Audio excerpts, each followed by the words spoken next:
오늘 우리에게 주시는 하나님의 말씀은 마가복음 6장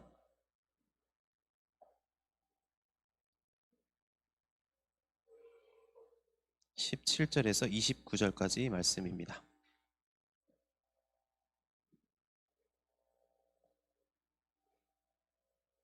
전도사님이랑 한 절씩 교독하시고 마지막 29절은 한 목소리로 읽겠습니다. 전에 헤롯이 자기가 동생 빌립의 아내 헤로디아에게 장가든 고로 이 여자를 위하여 사람을 보내어 요한을 잡아 옥에 가두었으니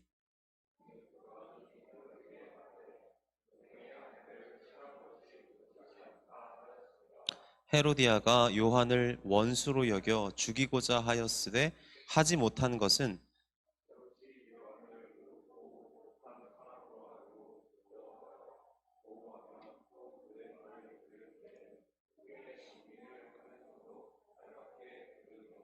마침 기회가 좋은 날이 왔으니 곧 헤롯이 자기 생일에 대신들과 천부장들과 갈릴리의 귀인들로 더불어 잔치할세.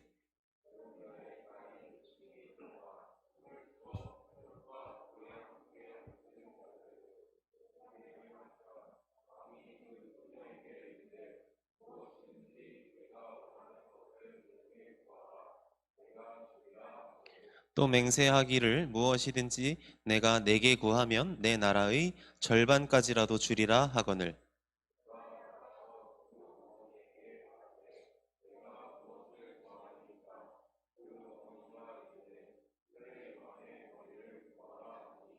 그가 곧 왕에게 급히 들어가 구하여 이르되 세례 요한의 머리를 소반에 얹어 곧 내게 주기를 원하옵나이다 하니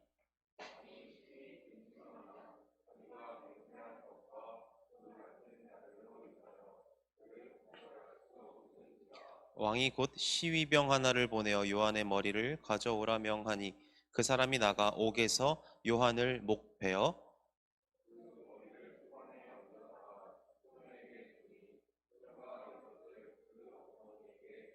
같이 읽습니다. 요한의 제자들이 듣고 와서 시체를 가져다가 장사하니라. 아멘. 아, 하나님께서 오늘도 우리에게 큰 은혜와 사랑과 평강을 주시기를 간절히 소망합니다.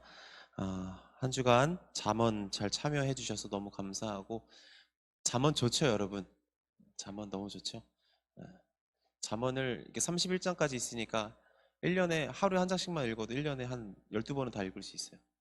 전사님 잠언 되게 좋아해서 여러분 잠언 많이 읽으면 여러분들의 삶 속에 큰 도움이 될 거예요. 이번 기회를 시작으로 잠언 틈틈이 잘 읽으시기를 축복합니다. 어디서 파는 물건 중에 그 자동차 안전벨트를 끼우는 홈에 대신 끼울 수 있는 제품이 있어요. 선생님들은 아실 것 같아요. 이렇게 생긴 거. 요것만 따로 팔아요. 요거 왜 팔까요? 소리 안 나게 하려는 거죠. 그죠? 아, 저걸 끼우면 더 이상 안전벨트를 차라는 경고음이 들리지 않아요. 근데 되게 흥미로운 거는 그 소리가 들리지 않는다는 거는 안전을 위한 경고음이 더 이상 들리지 않는다는 얘기인데 그 제품이 생각보다 많이 팔려 나갔다는 거예요. 사람들은 안전보다는 편리함을 선호해요. 사람들은 경고음을 제거하고 안락함을 누리는 것을 더 좋아합니다. 항상 그렇지만 대개 요란할 때보다 아무 소리도 전혀 들리지 않을 때가 더 위험한 법입니다. 폭풍전야라는 말이 있습니다. 폭풍이 치기 전날 밤, 태풍이 몰아치기 직전에 일시적으로 고기압 상태가 형성되어 평온한 날씨가 되는 것처럼 큰 사건이 터지기 직전에 분위기가 고요해지는 것을 말하는 관용어, 폭풍전야. 원래 폭풍이 몰아치기 전날 밤이 가장 고요한 법입니다. 오늘 우리가 읽은 이 이야기는 소리에 관련된 겁니다. 소리. 오늘 우리가 말씀을 읽었지만 이렇게 머리가 잘린 사람이 한 사람 나와요. 우리가 잘 아는 세례 요한이에요. 여러분, 세례 요한은 성경에 등장할 때부터 그를 어떻게 소개하냐면 광야에서 외치는 자의 소리라고 해요. 요한은 어떤 사람입니까? 하나님께서 이 땅에 말씀이 육신이 되어 예수 그리스도로 오시는 그 길을 예비하는 사람이 요한이에요. 하나님께서 이 땅에 오신다.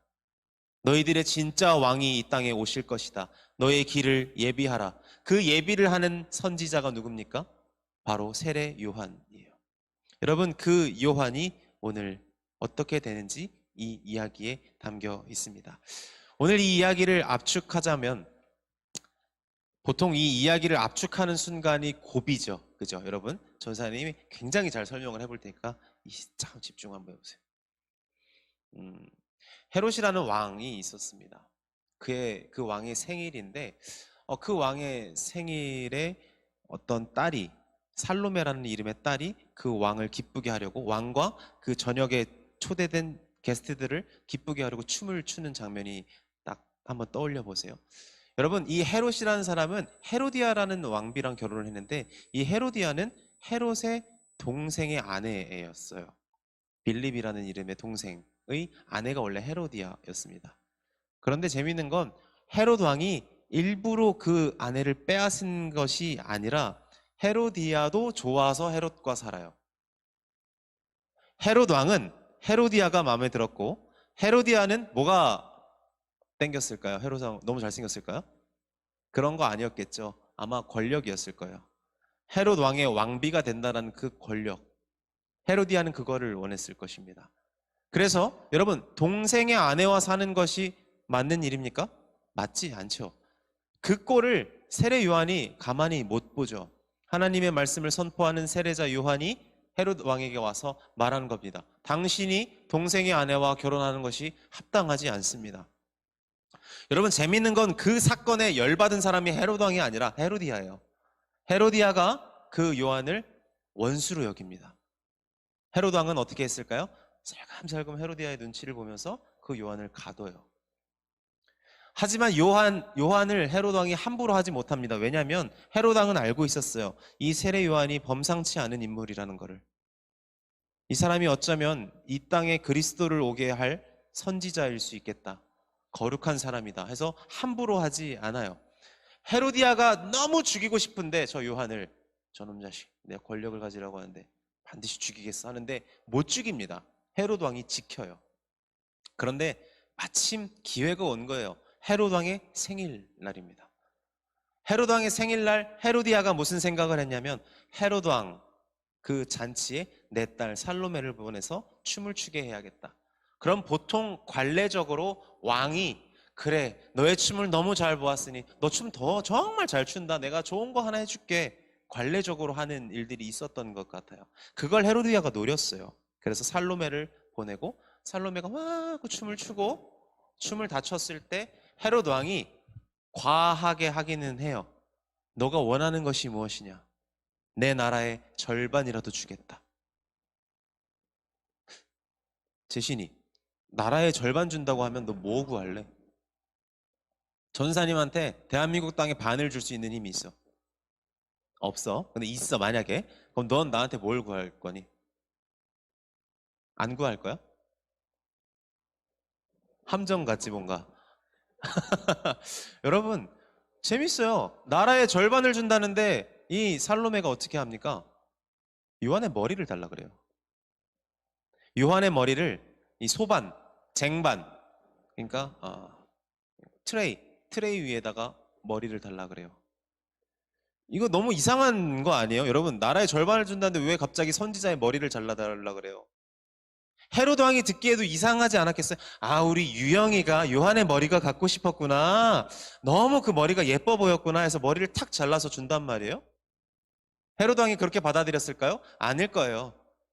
헤로디아가 뭘 꾸몄구나. 그렇죠? 그 딸의 소원을 딱 들었을 때 느꼈을 거예요. 헤로디아 왕비가 요한을 그토록 못 살게 굴더니 결국 이 난리를 치는구나 했을 거예요. 그래서 헤로드 왕이 심히 근심하다가 자신의 체면도 있고 보는 사람들도 있어서 그 요한의 머리를 가져오라고 명합니다. 그래서 허무하게 요한은 그 감옥에서 머리가 잘려서 트레이 위에 머리만 올려진 채로 이렇게 와서 살로메의 손에 주어집니다. 살로메는 그 머리를 가지고 그대로 어머니 헤로디아에게 가서 바치죠. 뭐 모르겠어요. 그 요한의 제자들이 그 요한의 머리까지는 받았는지 모르겠는데 NIV 성경에 보니까 그의 바디만 가져갔다고 하니까 아마 몸만 가져갔을 것 같아요. 머리는 헤로디아에게 있고. 어찌됐건 이것이 오늘의 이야기. 여러분 잘 버텼어요. 다 왔어. 여러분 다 왔어요. 오늘 이것이 우리가 읽은 이야기예요. 전사님은 이 말씀을 읽으면서 두 가지를 한번 생각해 볼 건데, 여러분 이 헤롯 왕이 요한을 참수할 수밖에 없었던 이유가 두 가지 있죠. 첫 번째, 자기 체면. 내가 약속했는데, 나라의 절반이라도 주겠다고 허세를 떨었는데 겨우 그거 하나 못 잡냐? 라는 식의 함정에 넘어갈 수 없죠. 그죠? 야, 내가 이 나라의 왕이야. 절반을 줄 수 있어. 이 막 허세. 사실 절반 못 줘요. 이게 분봉 왕이라고 해서 헤롯 왕은 나라의 4분의 1만 통치할 수 있는 상태예요. 그러니까 4분의 1 쿼터만 줄 수 있는데 하프를 주겠다고 뻥을 친 거지. 허세를 한 거, 허풍을 떤 거예요. 그런데 딸이 그냥 요한의 목 하나만 달라고 한 거예요. 사람들이 잔뜩 있는데 내가 나라도 줄 수 있다 그랬는데 그 사람 하나 목 하나 못 잘라주냐?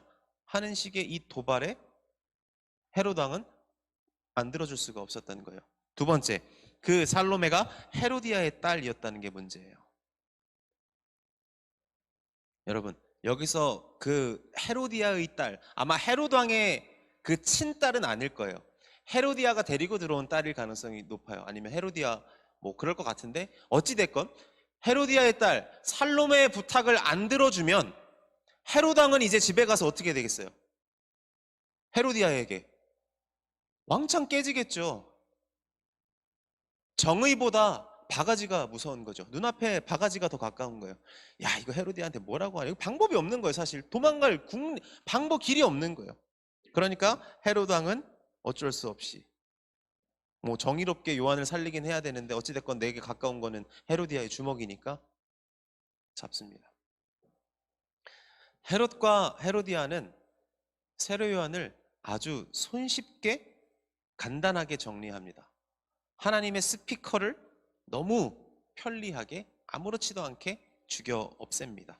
그래서 더 이상 그들에게 하나님의 말씀은 들리지 않아요. 여러분 정말 재밌는 건 뭐냐면 오늘 하나님의 말씀을 전하는 이 스피커를 죽였더니 그 다음에 누가 오십니까? 예수님이 오세요. 말씀의 통로를 없앴더니 말씀께서 친히 오십니다. 그들은 알지 못했지만 스피커를 없앴더니 말하는 분, 심판주께서 친히 그들의 인생 가운데 찾아오셨다는 것. 그리고 두 번째, 그들은 시끄러운 스피커, 귀찮게 하고 자신의 삶을 지적하는 스피커 하나를 죽인 것 뿐인데 왕에게는 그거는 굉장히 쉬운 일이었는데 그 결과는 거룩하신 예수 그리스도의 선지자를 죽였다는 것. 다시 말하면 하나님의 왕권의 정면으로 대항하는 일이 되어버렸다는 거예요. 그들은 아무렇지 사람 하나 죽이는 거 일도 아니에요. 그런데 그 일의 결과가 뭡니까? 하나님께서 이 온 땅을 다스리시는 그 하나님의 왕권의 정면으로 대응한 것이 되어버렸다는 거예요. 이것이 보여주는 게 뭐냐면 여러분, 죄는 쉬워요. 하지만 죄의 결과는 결코 쉽지 않아요. 우리가 인생 가운데 넘어가는 그 죄의 선은 넘어가는 건 너무 손쉽죠. 그러나 그것이 가져오는 우리 인생의 결과는 결코 손쉽지 않을 것입니다. 여러분 애초에 이 헤롯 왕, 이스라엘의 왕이에요. 그죠? 하나님의 백성의 왕이란 말이에요. 이스라엘의 왕은 이방 나라의 왕과 애초에 시작 자체가 달라요. 왜냐하면 하나님께서 이스라엘 백성을 왜 건지셨을까요? 내 백성을 보내라. 이들은 나를 섬기는 나라가 될 것이다.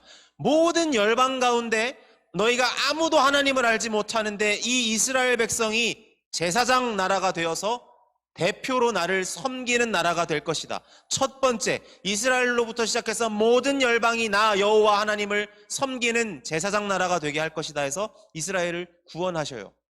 그러면 여러분, 이 이스라엘의 왕은 어떤 존재입니까? 하나님의 말씀으로 이 백성을 다스리는 존재인 거예요. 자기 생각대로 움직이는 존재가 아니에요. 이스라엘의 왕은 가정의 평화를 지키는 존재가 아니에요. 하나님의 말씀대로 그 나라를 다스리는 존재인 거예요. 그러니까 그 왕에게 가장 중요한 것이 뭡니까? 하나님의 음성을 듣는 거예요. 하나님께서 말씀하시는 그 스피커를 통해서 어떤 말씀을 하시지, 이 나라 이 민족을 위해 하나님께서 어떻게 통치하고 어떻게 예언하고 계시는가를 듣는 것이 이스라엘의 왕에게 가장 중요한 역할이었어요. 그런데 오늘 헤롯이 한 짓이 뭐예요? 그 스피커를 죽인 거예요. 하나님의 음성을 들어야 하는 왕이 스피커를 없애버리는 거예요. 폭풍전야죠. 여러분, 그 침묵이 마음 편한 침묵입니까? 아, 고요하다. 드디어 하나님의 말씀이 들리지 않는다. 내 인생에 평화가 찾아왔도다. 이겁니까? 아니에요, 여러분.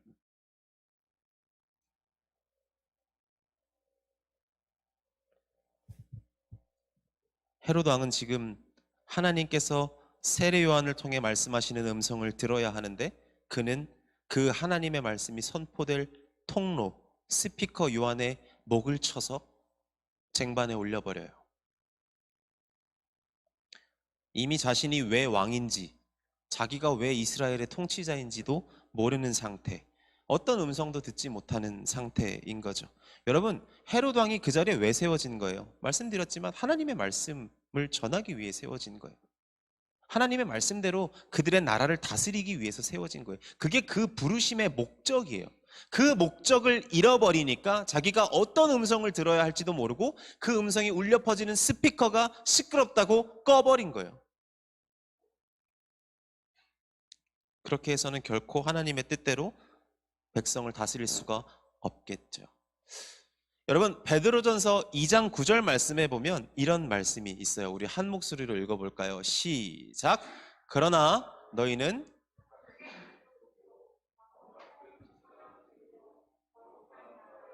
그의 소유가 된 백성이니 이는 너희를 어두운 데서 불러내어 그의 기이한 빛에 들어가게 하신 이의 아름다운 덕을 선포하게 하려 하심이라.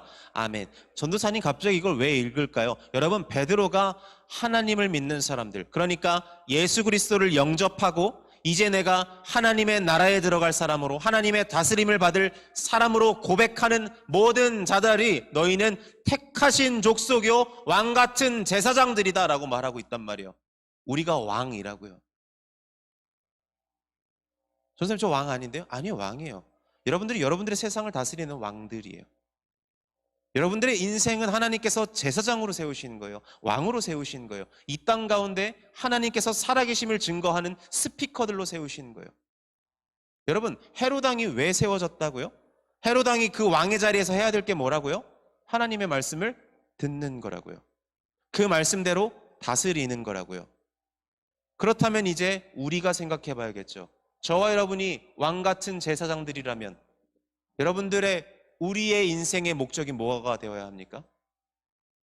우리 인생의 목적이 부유함이 되어야 하는 겁니까? 개인의 영달이 되어야 합니까? 성공하는 겁니까? 좋은 대학 가는 겁니까? 여러분들의 목적 뭐예요? 하나님의 말씀을 듣고 그 말씀대로 내 인생을 다스려 가는 거예요. 그게 저와 여러분들의 이 땅에서의 사명인 거예요. 우리가 어느 길로 가든지 하나님의 말씀을 듣고 그 말씀대로 내 인생을 다스려가는 것, 그것이 우리에게 주어진 사명인 것이죠. 그런 자들에게 가장 중요한 게 뭐겠어요? 스피커겠죠. 우리가 아는 것처럼 세례 요한은 세례만 주던 사람 아니었어요. 세례만 줘서 세례 요한입니까? 아니에요. 세례 전공자예요? 아닙니다. 여러분, 그는 하나님의 말씀을 전하는 스피커였어요. 광야에서 외치는 자의 소리, 광야와 같은 이 땅 위에 하나님의 말씀을 전하는 스피커. 헤롯 왕은 자기가 들어야 할 말씀을 전하는 스피커를 꺼버려요. 죽입니다. 여러분, 한 가지 아셔야 될 게, 하나님의 말씀은 굉장히 명료해요. 정확해요. 헷갈리지 않아요. 그래서 하나님의 말씀은 불편하거나 편하거나 둘 중에 하나예요. 하나님의 말씀은 듣거나 듣지 않거나 둘 중에 하나입니다. 어설프게 할 수 없어요. 어떤 사람도 로마서 1장에서 말하는 것처럼 하나님의 말씀이 만물에 분명히 보여 알려졌나니 아무도 핑계하지 못할 것이라 말해요. 하나님의 말씀은 순종하거나 불순종하거나 둘 중에 하나뿐이에요. 그러므로 우리는 하나님의 그 말씀, 그 소리를 듣고 돌이켜 순종해야 되는데, 이게 생각보다 되게 번거로운 일이에요. 하나님의 말씀을 듣는다는 거, 그래서 내 인생을 돌이킨다라는 거, 회개한다라는 거는 내가 여태 잘못해 왔던 모든 과거들을 뒤집어야 되는 번거로운 일이에요. 헤롯 왕은 헤로디아의 잔소리를 먹어야 하는 번거로운 일이에요.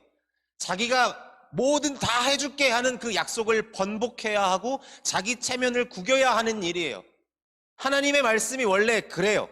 그런데 사람들은 보통 이 하나님의 말씀을 들으려 하는 것보다 더 쉬운 방법을 선택해요. 그게 뭘까요?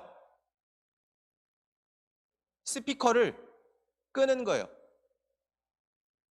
자기 인생에 귀찮은 하나님의 말씀이 들려오는 스피커를 죽이는 겁니다. 스피커를 끄는 거. 그게 제일 간단해요. 그래서 오늘 헤롯과 헤로디아가 스피커를 꺼버린 거예요. 요한을 목을 잘라버리죠. 목이 잘린 요한이 어떻게 더 이상 소리를 내겠어요? 그들의 인생엔 침묵밖에 없는 거죠. 전도사님은 이 본문을 보면서 아쉬운 점이 좀 있어요. 왜냐하면 특히 헤롯 왕이에요. 여러분, 헤롯이 그냥 나쁜 사람이라서 스피커를 끈 겁니까? 그냥 나빠요, 헤롯은? 그렇지 않죠. 태생이 잘못된 그런 거 아니잖아요. 그런 거 아니에요. 우리는 누군가를 판단할 때 굉장히 쉽게 생각하는데, 여러분, 흑백 논리로 누구는 흑이고 누구는 백이라고 생각하는데, 성경에 나오는 바리새인 그냥 바리새인이니까 나쁜 겁니까? 그렇지 않아요. 성경에 나오는 대제사장, 유대인들 그냥 유대인이니까 나쁜 거예요? 그렇지 않습니다. 헤롯 왕도 그냥 헤롯 왕이라서 나쁜 게 아니라 그냥 나쁜 왕은 없어요. 여러분 잘 생각해보면 이 헤롯 왕은 그냥 그 시대에 태어난 한 사람의 남자일 뿐이에요. 제가 그 헤롯 왕의 자리에 있었으면 제가 좀 나았을까요? 그렇지 않았을걸요? 저도 허세 부렸겠죠. 여기 허세 없는 남자 손 들어보세요. 여기서 군대 갔다 온 얘기하면 다 어디 월남전 갔다 왔잖아요. 그죠? 그때 태어나지도 않았는데. 원래 우리는 허세를 가지고 살아요. 헤롯 왕도 그냥 허세 있던 남자예요. 자기 와이프한테 잘 보이고 싶었던 남자예요. 자기 딸한테 그냥 선물 잘 해주고 싶은 그냥 한 사람의 남자, 여자를 좋아하는 남자, 욕망을 주체할 수 없는 남자 중에 한 명일 뿐인 거예요. 우리는 아니에요? 우리도 그렇죠. 우리도 사람 좋아하죠. 우리도 허세 부리죠. 우리도 욕망 주체 못하죠. 우리도 똑같아요. 우리는 너무 쉽게 우리가 그들보다 나은 사람이라고 생각하는 경향이 있어요. 우리는 그냥 예수님 믿는다고 고백했으니까 오케이, 만사 오케이라고 생각해요. 교회 열심히 다니니까 괜찮다고. 그래서 성경에 미쳐있던 바리새인들보다 내가 낫다고 여겨요. 예수님은 분명 우리의 삶으로 우리를 판단하시겠다고 말씀하셨는데, 우리 삶은 하나님의 말씀으로 전혀 뒤바뀌지도 않으면서 그래도 난 저 사람 아니니까 괜찮다고 생각한단 말입니다. 똑같은 사람인데요. 헤롯 왕이 나쁘면 우리도 나빠요. 여러분, 우리가 하나님의 사람으로 사는 거 우리가 괜찮아서가 아니에요. 우리는 원래 나빠요. 우리가 나쁨에도 불구하고 하나님께서 우리를 사랑하시고 우리를 안으시고 우리를 양육시키시고 기르셔서 우리가 하나님의 사람인 거예요. 우리에게 선한 것이 있어서가 아니에요. 마가복음 오늘 우리가 읽은 6장 19절에서 20절을 제가 쉬운 성경으로 한번 가져와 봤습니다. 한번 여러분 목소리로 한번 읽어볼까요? 시작. 그래서 헤로디아는 요한을 그럴 수 없었습니다. 그것은 요한이 의롭고 거룩한 사람이란 것을 아는 헤롯이 요한을 두려워했기 때문입니다. 그래서 요한을 살려두었습니다. 요한의 말이 듣기엔 괴로웠지만 그의 말을 즐겨 들었습니다. 제가 이 말씀을 읽는데 저랑 똑같다는 생각을 했어요. 저도 딱 저래요. 하나님 말씀 들으면 듣기엔 괴로운데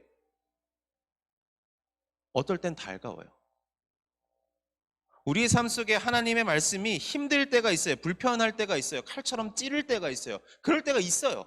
그런데 또 어느 때는 그 하나님의 말씀이 위로가 되고 용기가 되고 희망이 되고 사랑이 될 때가 있어요. 여러분, 그 두 가지가 우리 인생에 같이 있어요.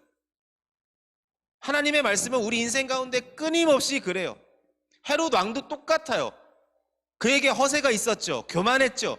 탐욕이 넘쳤죠. 죄를 저질렀죠. 우리도 똑같아요.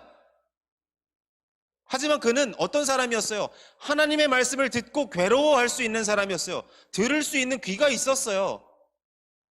그에게 아직 희망이 있단 말입니다. 보통 망하는 사람들이 어떻게 망하냐면 자기 귀를 막고 망하거든요. 그런데 저 사람은 들을 수 있는 사람이었어요. 저는 이게 너무 아쉬운 거예요. 요한이 살아 있었다면, 요한이 그의 인생에 헤롯과 헤로디아를 위해 끊임없이 말씀할 수 있는 하나님의 선지자가 여전히 살아 있었다면 그들에게도 희망이 있었을 텐데 그들은 그 목을 잘라버리잖아요. 그 말씀이 계속해서 선포되어야 하는데 불편할지라도 아플지라도 찌를지라도 쩌렁쩌렁 하나님의 말씀이 그 인생 가운데 선포되어야 희망이 있는데 잘라버리잖아요, 목을.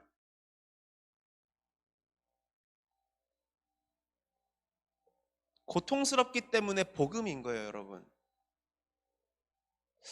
많은 사람들이 이 복음을 굉장히 오해하는데요. 복음이 뭡니까? 복복자예요. 소리음자. 복된 소리죠. 복된 소리. 영어로 뭐라고 해요? 가스펠이라고도 하는데 굿뉴스잖아요. 그죠? 굿뉴스, 좋은 소식이에요. 잘 생각해 보세요. 우리 인생의 복된 음성은요, 우리 준이를 응원하는 음성도 복된 음성이에요. 힘내, 준아, 다 왔어. 거의 다 왔어. 복된 소리예요, 그죠? 기쁜 소리입니다. 즐거운 소리입니다. 하지만 우리의 잘못된 것을 정죄하고 심판하고 교정하는 음성, 그것도 복된 소리예요, 여러분. 우리가 잘못 가고 있는 길을 교정해주는 말씀도 복이라고요. 그것도 좋은 거라고요. 오히려 그게 없으면 복이 아닌 거예요. 어떤 아이가 초콜릿과 사탕과 과자를 너무너무 좋아한다고 생각을 해보세요. 그런데 그 부모가 그래, 그러니까 넌 이제 앞으로 초콜릿과 사탕과 과자만 먹는 거야 막 사줘요. 여러분, 그게 복이에요? 복 아니에요, 여러분. 이빨 다 빠져요. 복이 아니라고요. 어떤 친구들이 술과 담배와 마약과 음란물에 쩔어가지고 사는데 하나님께서 그래도 내가 너를 너무 사랑하니까 끝까지 그렇게 살아. 그게 복음입니까? 복음이 아니에요, 여러분. 그건 복음이 아니에요. 잘못 속고 있는 거예요. 제가 이거 홍보하는 거 아니니까 말해도 될 것 같은데, 이단, 그러니까 절대 가면 안 되는 교회가 중에 구원파라는 데가 있어요. 막 얘네 이단들이 좋은 말을 다 갖다 써서 다 좋은 것 같아. 구원파 얼마나 좋은 말이에요. 구원 좋잖아요. 근데 얘네가 어떤 주장을 하냐면요, 한번 예수님 믿고 한번 회개한 그 경험, 감각이 있으면 다시는 회개하지 않아도 되고 죽을 때까지 그 구원이 계속 보장이 된다라고 가르쳐요. 그래서 복음이라 그래요. 구원이라고. 그게 구원파. 그래서 그 사람들 교회 이름이 뭐게요? 기쁜 소식 무슨 교회예요? 기쁜 소식 인천교회, 기쁜 소식 부천교회. 그 저는 물어보고 싶어요. 하나님께서 당신의 아들을 십자가에 매달아서 내주셔서 그 대신 우리의 모든 죄를 깨끗하게 하셨는데 우리가 다시 그 죄 가운데 빠져가지고 허우적거리는 걸 하나님께서 기뻐하신다. 마음대로 죄를 짓고 앞으로 너네 마음 내키는 대로 살아 하고 두고 보신다. 그게 기쁜 소식이다. 물어보고 싶어요. 그게 과연 기쁜 소식일까요? 하나님께서 죄를 마음껏 짓도록 내버려 두는 거, 너 어떻게 살아도 괜찮아, 그렇게 말씀하시는 거, 그게 과연 기쁜 소식일까요, 여러분? 절대 기쁜 소식이 아니에요. 절대 그럴 리가 없습니다. 세례 요한을 성경은 광야에서 외치는 소리라고 표현합니다. 주님의 길을 예비하는 자, 하나님께서 육신을 입고 이 땅에 임하실 것을 예비하는 사람이라고 표현합니다.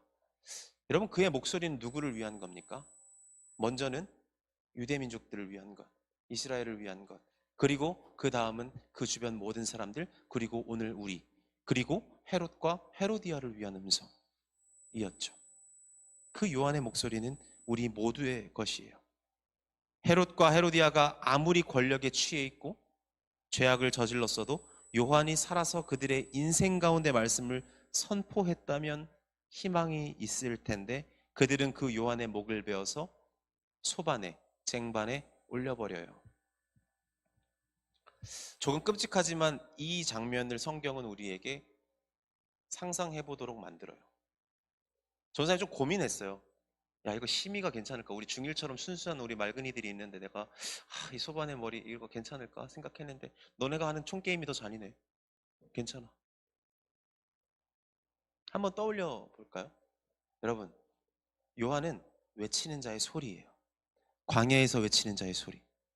인생 가운데 외치는 자의 하나님의 소리예요. 근데 그의 목을 잘랐어요. 그 머리만 쟁반 위에 들고 있으면 그게 헤롯과 헤로디아에게 무슨 의미가 있어요? 아무 의미가 없어요. 그 안에 하나님의 영으로부터 받는 그 말씀이 없고 하나님의 말씀을 인지해서 선포하는 그 생명이 없는 그 머리만 가지고 있다고 그게 무슨 의미가 있어요? 한번 생각해 봅시다. 저와 여러분들 가운데 요한이 살아 있습니까? 여러분들 마음 가운데 하나님의 말씀이 쩌렁쩌렁 울리고 있어요? 여러분들 인생 가운데 하나님께서 회개하게 하시고 돌이키게 하시고 찔러 쪼개시고 교훈하시는 그 음성이 살아 있습니까? 여러분들 인생 가운데 잘못 걸어갈 수 있죠. 잘못됐다고 말씀하시는 그 경고음이 울립니까? 울려야 해요. 머리통만 갖고 있어서는 아무 의미가 없어요. 사랑하는 우리 형제자매님들의 인생에서 광야에서 외치는 자의 소리가 끊임없이 울려지기를 축복합니다. 여러분들의 인생 가운데 이 소리가 끊이지 않기를 소망해요. 여러분들이 스피커를 끄지 않기를 전사님 축복해요. 여러분들이 살아가는 모든 순간 속에 그 말씀이 여러분들을 힘들게 할 때도 있고 달가울 때도 있지만 어느 때나 스피커가 울려서 우리 인생 가운데 하나님이 말씀하시는 거나 하나님의 음성이 들립니다. 주님, 제가 여기 있습니다. 응답할 수 있는 우리 친구들이 되셨으면 좋겠어요. 그래서 요한복음 5장에 말씀하시는 거예요. 주님께서 내가 진실로 진실로 너희에게 이르노니 죽은 자들이 하나님의 아들을 음성을 들을 때가 오나니 곧 이때라. 듣는 자는 살아나리라. 들어야 살아나는 거예요. 하나님의 음성이 들어야 병든 자가 깨끗해지고 죄인들이 회개하고 죽은 자도 살아나는 거예요. 하나님의 음성이, 하나님의 아들의 음성이 울려 퍼지는 스피커가 우리 인생에 날마다 열려 있어서, 깨어 있어서, 살아 있어서 선포할 때 저와 여러분의 인생이 아무리 연약하고 부끄러울지라도 하나님께서 자신의 자녀로 바꾸시며 회복시키시고 온전케 하는 역사가 있게 될 줄로 믿습니다. 여러분, 하나님의 말씀을 믿으십시오. 그 말씀이 우리를 변화시킬 것입니다. 하나님의 아들의 음성이 저와 여러분을 죽음 가운데서 살려내실 것입니다. 바라기는 이 말씀을 붙들고 이 땅을 승리하며 살아내는 복된 우리 형제 자매님들이 되시기를 주님의 이름으로 간절히 축복합니다. 기도하겠습니다. 우리 다 같이 일어나서 찬양하고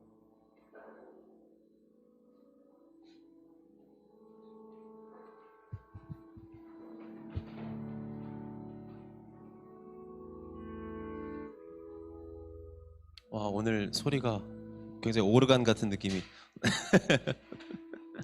우리 같이 찬양할 때 잘 모르는 찬양일 수 있겠지만 같이 한번 찬양해 봅시다.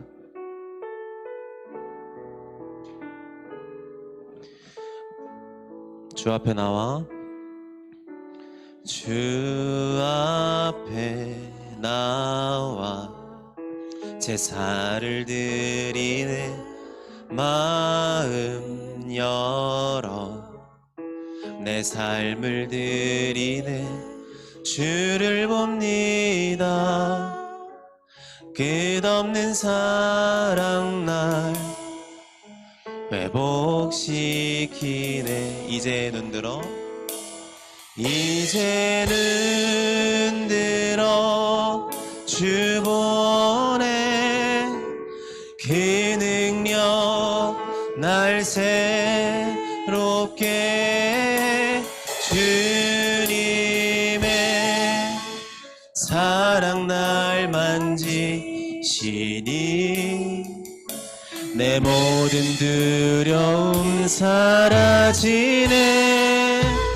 폭풍 속에도 주 붙들고 믿음으로 주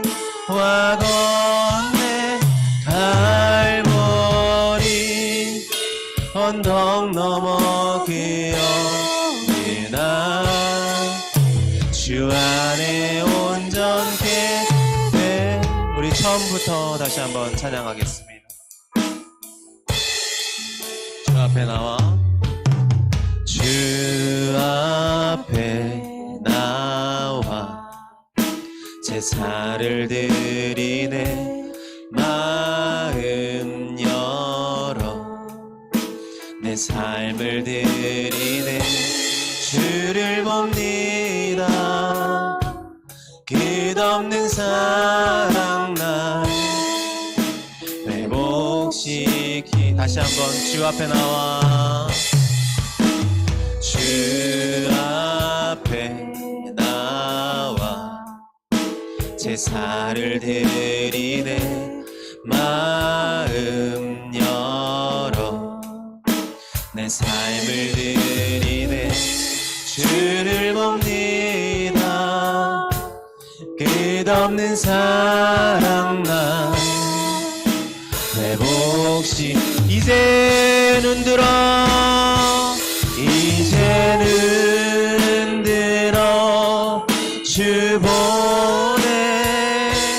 그 능력 날 새롭게 주님의 사랑 날 만지시니 내 모든 두려움 사랑. 폭풍 속에도 폭풍 속에도 주 붙들고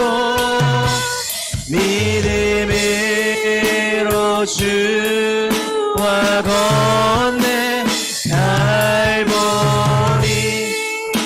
언덕 넘어 그 어느 날 주 안. 우리 손 높이 들고 다시 한번 찬양합니다. 이제는 들어 주 보내. 그 능력 날 새롭게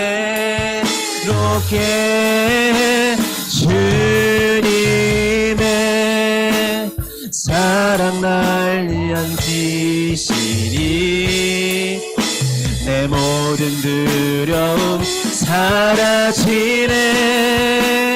폭풍 속에도 주 붙들고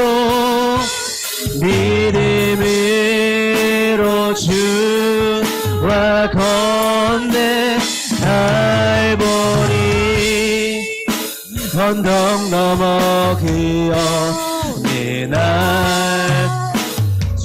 주님 안에 온전케 될 줄로 믿습니다. 다시 한번 이제는 들어 이제는 들어 주 보내. 그 능력 날 새롭게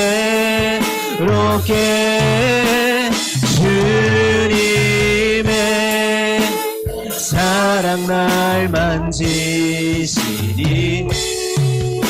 내 모든 두려움 사. 폭풍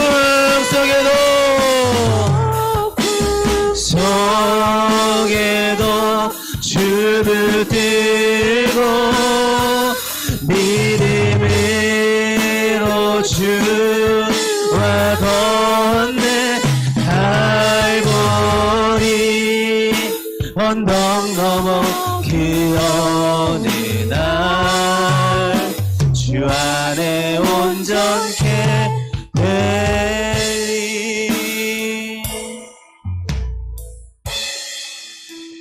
이 시간 우리가 주님 앞에 섭니다.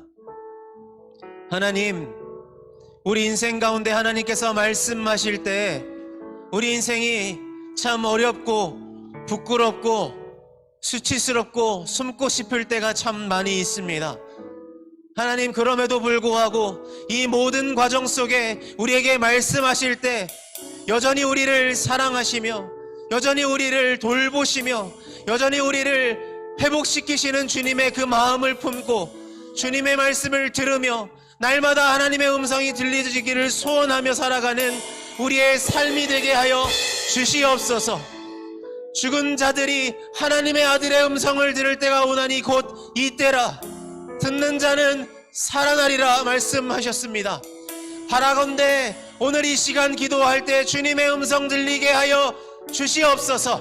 주님의 말씀 들리게 하여 주시옵소서. 주님의 음성으로 살게 하여 주시옵소서. 우리 같이 기도함으로 나아가겠습니다. 오